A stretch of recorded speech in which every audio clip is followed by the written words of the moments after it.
Hello, Kimmerha Hula Dunya, Feuchamaich, Olde Scot the Celtic podcast. On today's show, we'll be talking about Druids in our Celtic history segment, Samhain, or Halloween as you probably know it in everyday Celtic ways, and you'll hear music from Gaidhlig, Steve MacDonald, Charlotte Church, and traditional Gaelic music from the Isle of Skye, featuring Arthur McCormick, Blair Douglas, Shona MacDonald, and Kayleen McLean. And as always, a little Irish trivia to test your knowledge. What did the Romans call Ireland? What name did they give it? And of course, I'll give you the answer to that later on, towards the end of the program. Our hopes and prayers need to go out, though, to the people of the Bahamas, and especially one of its citizens, probably the most famous Scotsman of the modern era, Sean Connery. He has lived in the Bahamas since the 1990s, and he just loves it there. Reports are that the 89-year-old weathered the Hurricane Dorian just fine, and is even supplying some of his own resources in the search and rescue efforts in some of the more ravaged areas. Sean Connery is a true Celtic warrior, which just happens to be the name of our first song. So enjoy.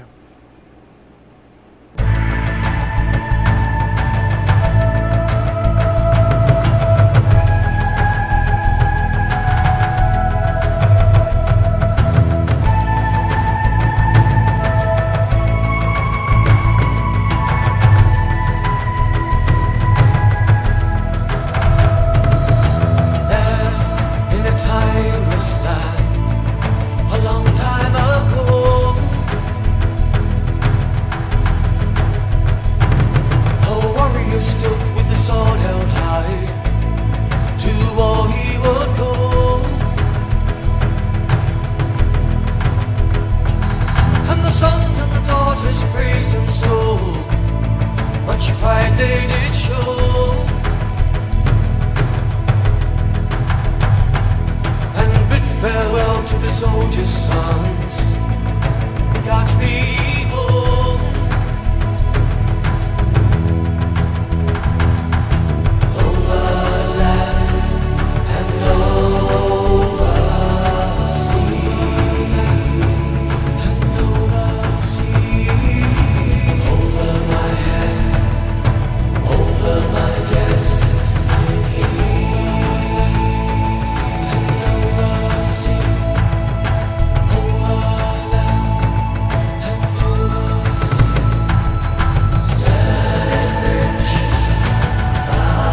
Alright, that was Celtic Warrior by Steve McDonald from his Sons of Summerlid album.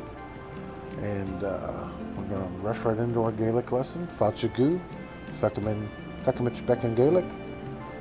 And today we will be discussing some simple adverbs.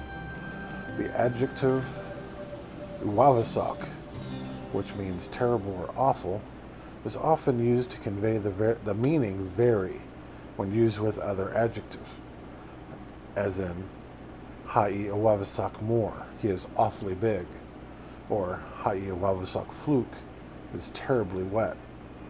Similarly, the words gley, meaning very, or ro, meaning two, are used in adjectives to emphasize qualities. The two words gley and ro lenite the following adjective whenever possible, which means it softens it a little bit. You'll see like the word more, when it softens it, it'll put in that H, so it'll be M-H-O-R. So instead of being ha'iat gley more, it's ha'iat gley vor. They are very big. And then ha'i ro ur, it is too cold. Not ha'i ro fur, it's ha'i ro ur, it is too cold. As you can see, lenition means the introduction of the letter H at the first letter of the adjective. This always results in a slight change in the sound at the beginning of the adjective. However, words beginning with L, N, R, S, G, S, P, S, T, or a vowel cannot be lenited in their spelling. L, N, and R are affected, but only in their pronunciation. Another useful little word is cho, which is so. It is used like gley or row, but luckily you do not have to worry about leniting the next word. Ha u cho snoch, you are so nice. Exactly. So, get you some new words, some new vocabulary words for you. Adjectives is ard, meaning tall or high. Uavasach, meaning terribly awful or very. Adverbs such as cho, which is so, gley, which is very, ro, which is to or excessively. Conjunctions, ach, meaning but, or agus, meaning and. And a lot of times agus will just be knocked down to is. So we're going to move into some exercises for you, and I'm going to give you eight small sentences, and I'm going to put them up on the screen for you, and I want you to translate them into English. And they are ha em fear gley treng, or trung, ha en la gley fluke, Nakel am fear ard, avail ro ur, avail u awavasakski, ha ro vek, hashin uavasak, hami fur agus fluke. And that one could probably be one of those that I was talking about getting knocked down, to be hami fur es fluch. All right, I'm also going to put up on the screen for you a simple little lesson too, and with some added vocabulary words, and you can work them out as well. And that'll be it for today on Feuchamaich Beagan Gaidhlig.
Alright, that was Carrickfergus by Charlotte Church on her Enchantment album. And now we're going to head into our Celtic history break. Today it's going to be all about Druids. Who were the Druids? Now, everybody up at my local Baptist church that I attend, don't freak out. I'm not a pagan, but undeniably you can't rule out the fact that the Druids were there, they existed, they had a major impact on the world, on Celtic society. They're part of history, so we need to learn about them, we need to speak about them. So we're going to dig right into it. No pre-Christian system of religious belief seems more mysterious to modern people than that of the ancient Celts and their Druids. As priests of the Celtic religion, the Druids had many duties related to annual festivals surrounding the agricultural cycle. 4 of the most important celebrations included Imbolc, the feast of renewal and purification, celebrated on February 1st, and dedicated to the pagan goddess Bridget, who, with the advent of Christianity, became known as Saint Bridget. Beltane, celebrated on May 1st, with prayers for bountiful crops in the face of unpredictable northern weather. Lugnasid, festival of fertility or first fruits, later called Lammas, celebrated August 1st. And as for the 4th festival, not many know that the celebration of Halloween on October 31st is a perpetuation of a 2,000-year-old annual religious festival of the Celts called Samhain, dedicated to all the gods and denizens of the Celtic underworld. It commemorated the creation of the world when chaos was transformed into order. And on that night, various supernatural entities, including the spirits of the ancestral dead, were believed to wander among the living, creating great danger. It was customary to put food outside dwellings to appease related, but not necessarily friendly spirits, who were thought to have the desire to sit once again in the family hearth with their living descendants. This important occasion, dedicated to all the Celtic gods and ancestral spirits, was eventually renamed All Saints' Day and All Hallows' Eve. And adjusting to early Christian beliefs, today, millions of children innocently roam their neighborhoods in the darkness of Halloween night wearing scary masks with the expectation of being given things good to eat. They are unknowingly representing the spirits of the dead, playfully threatening homeowners with dire consequences if they are not given a treat on demand. Although the Druids were mentioned by Aristotle in the 4th century BC, their existence was first historically recorded in some detail only at the beginning of the 2nd century BC among the Celts of Gaul, which is modern-day France. About 150 years later, Julius Caesar, after years of war, finally succeeded in destroying the culture and Druidic religion of the continental Celts. By about the end of the 4th century AD, the Celts remaining in Britain and Ireland had become Christianized. All the Druids on Earth had thus ceased to exist more than 1,000 years before Columbus discovered America. Yet today, millions of people on various continents are immediately familiar with the name Druid and what they think it means. So just what was a Druid? Druids were learned priests of the ancient Celts. Julius Caesar wrote that they officiate at the worship of the gods, regulate public and private sacrifices, and give rulings on all religious questions. Large numbers of young men flock to them for instruction, and they are held in great honor by the people. They act as judges in practically all disputes, whether between tribes or between individuals.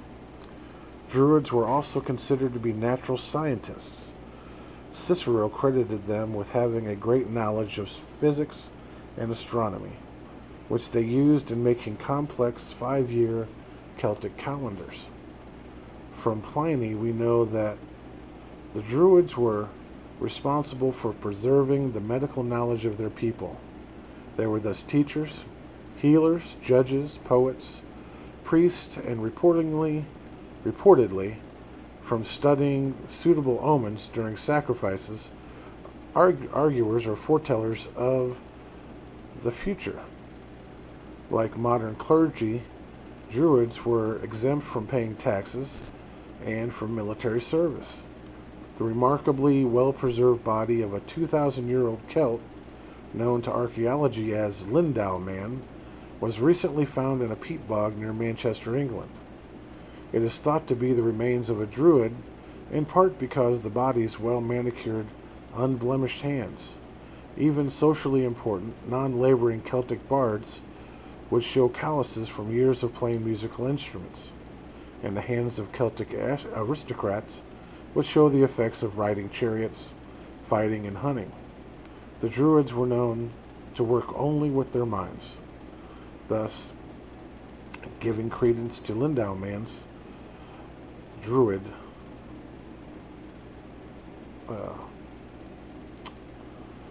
him being a Druid. Alright. Well, that's it today for the Celtic history break. And I hope you learned a little bit about Druids. Now, enjoy.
Alright, that was Mahich Misha Tuluk, Karen Matheson with Capercaillie from the Crosswinds album.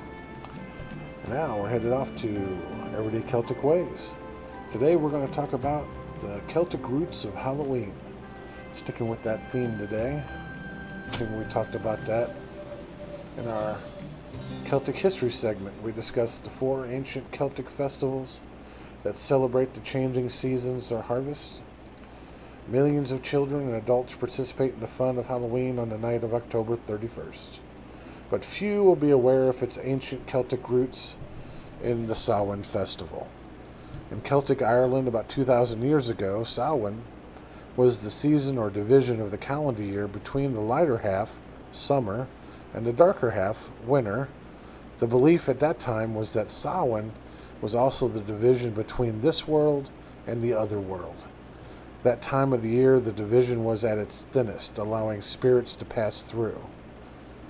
Knowing this, the spirits of family ancestors were honored and invited into the home, while harmful spirits were warded off. People decorated their homes, wore costumes, and masked to disguise themselves as harmful spirits and thus avoid harm. Bonfires and food played a large part in the festivities. The bones of slaughtered livestock were cast into the communal fire. Household fires were extinguished and started again from the bonfire. Food was prepared for the living and the dead. Food for the ancestors that wasn't eaten was ritually shared with the less fortunate or poor of the community.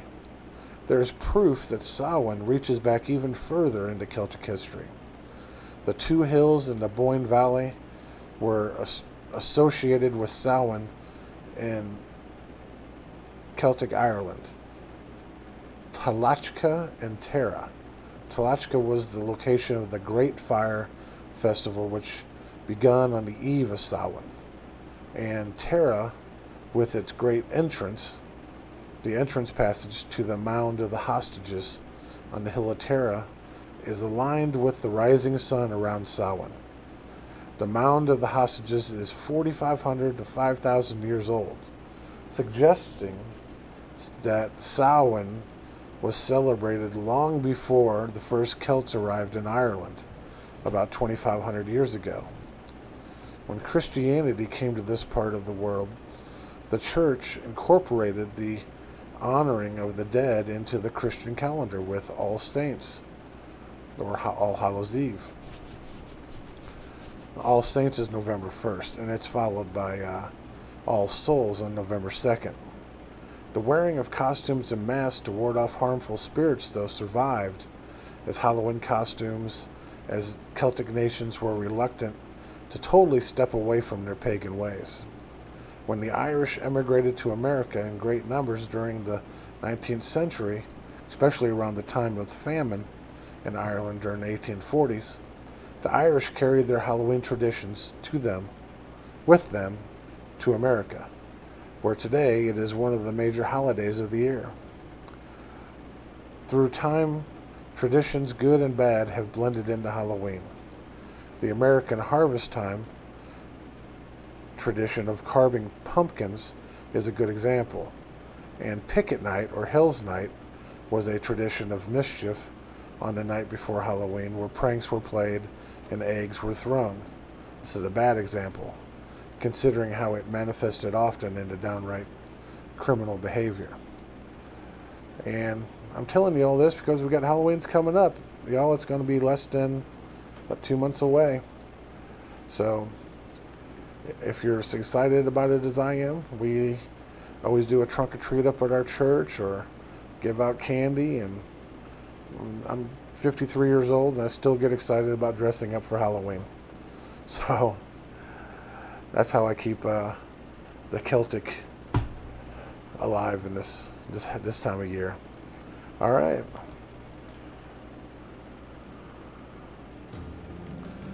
I know for me, I am eagerly anticipating this Halloween. It will be the first real Halloween for my granddaughter. She's just over a year old, but she's walking and jabbering away. Definitely born with the gift of gab, that one was. I think she will have lots of fun this year. Well, that's it for today's show. I hope you liked it. I'm trying to keep it interesting, informative, and fun, so let me know if you have any comments, suggestions. For me, anytime you can infuse something Celtic into our day, it's a good day. Martian leaving, Drozda. Bye for now. Oh yeah, and I almost forgot. Today's trivia. What did the Romans call Ireland? That would be Hibernia. A lot of people might be confused with the Scottish got their name from the Irish Scate, but that's the name of the people, not the land. The Romans referred to the whole island of Ireland as Hibernia. As you hear, a lot of Irish people have these order of ancient Hibernians. That's what that's named after. All right. I'll leave you with this song from the Olde Scot. Oran Mór MacLeish. That means MacLeod's great music.